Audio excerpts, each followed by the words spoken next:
and welcome to this rank order that I have come up with for the 10 complete Jane Eyre adaptations that I have found. In 10th place is the 1934 theatrical film starring Virginia Bruce and Colin Clive. I actually quite like it as an example of early cinema, which includes the most bizarre way of falling off a horse that I have ever seen. But as a Jane Eyre adaptation, I really had to put it last because of faithfulness, or the lack thereof. It does somehow manage to get most, if not all, of the essential elements into only an hour, but they are altered. It really embraces Hollywood's need to cast a good-looking lead. Enter the beautiful governess. And then one major change is that Adele is Rochester's niece, his incredibly clumsy niece, which is not taken from anything in the book, nor the Hollywood Code, but the niece thing is. This is 1934, the first year of the Hollywood Code. Adele is not anybody's illegitimate child. Rochester is actually trying to get an annulment from Bertha before he tries to marry Jane, even though you couldn't do that. And Bertha, though she's a pyromaniac, is never physically violent, so if Richard Mason's wound is an essential element, that's one that they don't include. And I think that was overly cautious when the code was brand new. Oh, yes, sir.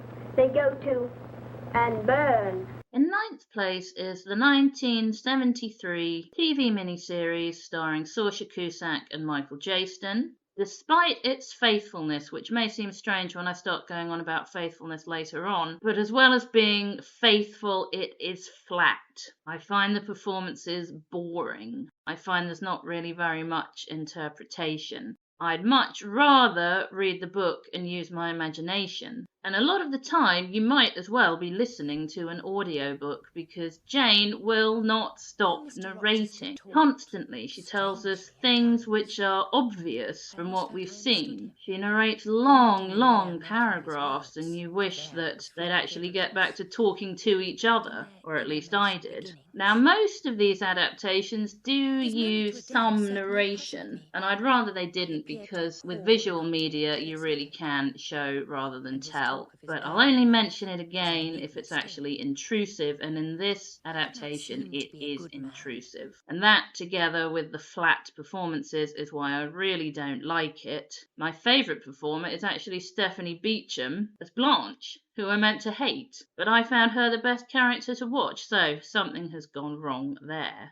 In 8th place is the 1997 TV movie starring Samantha Morton and Kieran Hines. I do have to credit this one with getting me into Jane Eyre and by extension the Brontes in the first place. It does stage some important moments very strikingly. I remember being taken with that first meeting scene. And by the way, Pilot is a lovely big Newfoundland, which is the breed of dog described in the book. But I didn't get to watch it again for a long time until after I'd read the book and seen other adaptations and formed certain ideas. And coming back to this adaptation, it really lacks subtlety. It's overly dramatic for me. The strong emotions are too often portrayed as anger and shouting, and Jane is affronted by Rochester's manner at that first meeting, for instance, which is an interpretation. It's one I don't happen to like, but a really striking example for me was how confrontational Rochester is when Jane's leaving. He's supposed to be contrite and try to explain and reason with her. I belong to you! And you belong to me. I will mention the narration in this one because it is intrusive when it's rushing through Jane's childhood. There are some short scenes at Lowood and she's telling us this happened and that happened and I felt this way. There is still some narration when we go into more detail at Thornfield, but it's much less and it's not really intrusive.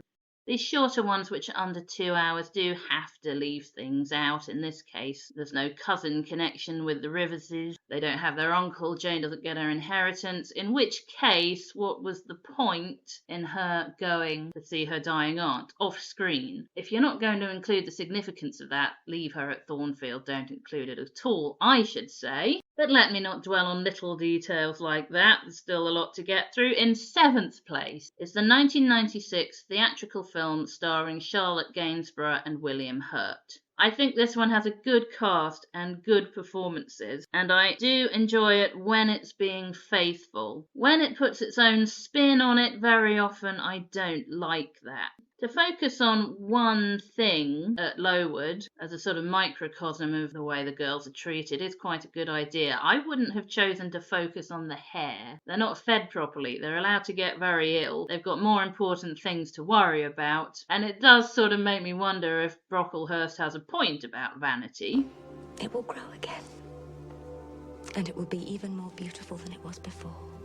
Unlike 1997, it does include John Eyre, her uncle, and the inheritance, but doesn't link it to Richard Mason and the lawyer Briggs, and that's how they know she's marrying Rochester, and leaving out things like that when you could easily put them in is irritating. And then it sort of unravels towards the end. It becomes awfully overdramatic, for instance, when Bertha burns the house down as Jane is leaving, and Rochester's pulled back from running after Jane, and then Bertha actually kills Grace, which is completely unnecessary. So I was enjoying that one with reservations here and there, and then it completely unravelled for me.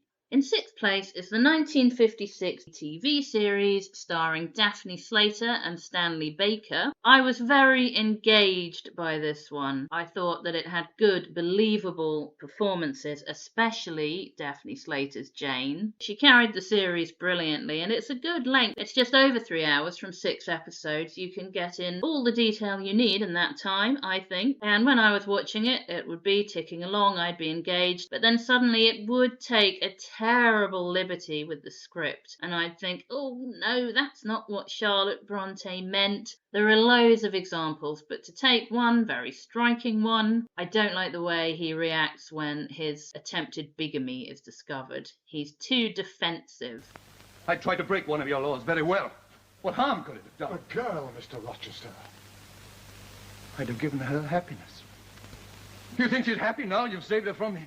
Just to say here, the only decade from the 1930s to the 2010s inclusive not represented here is the 1960s. The BBC remade this series in 1963 with the same script, and I'm glad that there are 2 episodes missing. It's a good excuse not to have to include it, because how on earth could I rank it against this and others when the script is the thing I like the least of this one? In 5th place is the 1970 theatrical film. I understand it went straight to television in the US, starring Susanna York and George C. Scott, which for me is simple but effective. It's not attempting too much. It decides what it wants to do, and it does it adequately. It knows that it's got limited time and it makes good use of it. For instance, it omits Gateshead and the Reeds entirely so as to go into detail at Lowood. There's not a great deal of interpretation going on, but the performances are solid and tell the story effectively, for me. I like some of the direction. I noticed it, but it's not distracting. Some good use of colour and the looming fortress. It's not a lot, and it's good for what it is, except I was disappointed that it damaged itself with this line. But I loved her once as I love you now. I don't like that. Rochester hating Bertha for who she was before she went mad goes a long way to explaining, if not justifying, his behaviour since their marriage. In 4th place is the 1943 theatrical film starring Joan Fontaine and Orson Welles, which is proof that you can make a reasonably faithful adaptation with the Hollywood Code as it was in the 30s and 40s. I understand it was revised for the 50s and 60s. I gave her some money and turned her out, whereupon she decamped with an Italian painter, leaving me with what she said was my daughter. Do you know where the wicked go after death? They go to hell. It is a disappointing start. Joan Fontaine reading some rather overstated text that appears as the novel itself, although it isn't. It would really be awfully pedestrian for a novel, I think. And this device is occasionally used throughout, and I do find it intrusive. But between those bits, the performances are very strong, especially Orson Welles' Rochester. He was really drawing me in and making me believe it. I said reasonably faithful. At Thornfield, it's very faithful, and it uses a lot of Charlotte Bronte's own dialogue. At Lowood and back at Gateshead later, which obviously isn't faithful, not so much. In third place is the 2011 theatrical film starring Mia Wasikowska and Michael Fassbender, which I had to put above Fontaine and Wells for faithfulness, although some important scenes are cut, such as Adele's backstory, which does annoy me. I do think it's well cast, well interpreted, well directed, well scripted, a good, engaging, true presentation of this story on the screen, except being the 2010s movie that it is, it has to do something different, and that's a non-linear structure, which I think is not detrimental but unnecessary. Starting with Jane having left Thornfield and setting it up like, oh my goodness, who is she? What's her history? Adds nothing for me, certainly, as a book lover, and one would have thought such people were the primary target audience, wouldn't one? In second place is the 2006 TV miniseries starring Ruth Wilson and Toby Stephens, and it has 4 hours in which to include a lot of detail and be very faithful. Now, this is one that has no narration at all. It knows show don't tell. It is highly interpretive and texturally rich, which when I first saw it rang minor alarm bells. I was afraid it was going to turn out to be style over substance, but not at all. I think those interpretations are meaningful and faithful. It's another good, engaging cast who make it enjoyable. Toby Stephens' Rochester may not be miserable and brooding enough, certainly compared to my number 1 pick, but they're all good. They're all engaging, they all carry the story and play their role. Adele is very well interpreted. She is a bit too old, which can happen on television. You can get more and better acting out of an older child or teenager, and also it means she fits in well with the end scene, the whole family portrait where we see how happy Jane and Rochester are with Adele, with their own children, with the Riverses, with the servants, and Rochester is still blind, which could be seen as a good change or a bad change from the book, depending on what you think it's supposed to represent. Is it some kind of symbolic regaining of his sight, or is it that in Victorian times blinding was too terrible a punishment for him and he couldn't be completely happy, whereas now we know it's okay to be disabled and he can be completely happy? I like to think the latter. I'm okay with it. Just one change I think is unnecessary and a bit detrimental. Bertha hurling herself from the battlements is an attempt to fly after this owl that she can see. No, I don't like that. It's a deliberate suicide. Who knows what's going on in her mind, but it's not, oh, I could fly like that owl, as far as I'm concerned. Whereas my first place pick makes no changes at all, unless I've forgotten the odd tiny one, but that is, in first place, the 1983 TV series starring Zella Clark and Timothy Dalton. This one has an abundance of time, and it uses it to be faithful, faithful, faithful. The cast is highly suitable and engaging. This is another one in which Pilot's a lovely big Newfoundland, and everyone else looks as described in the book, which doesn't necessarily matter. I haven't mentioned looks up to now. It's okay that most of these go for a blonde Blanche, unless it's offensive to blondes, but Bronte said raven-haired, similar looks to Bertha, and that's what this adaptation has gone for, and it just carries that message. We have read the book,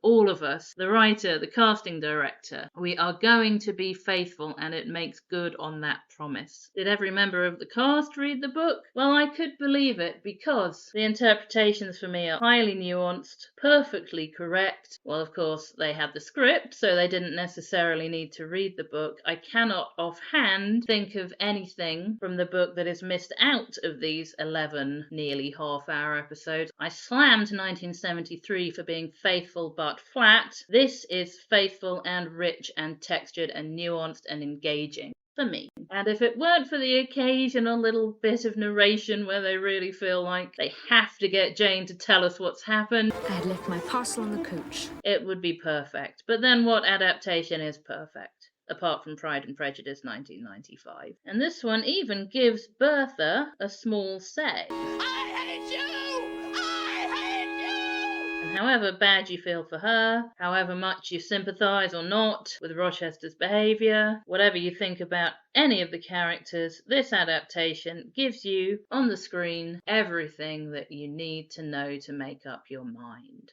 Is the 1996 film Sharlaling, is the 2006 TV miniseries starring a small say. I hate you, I hate you.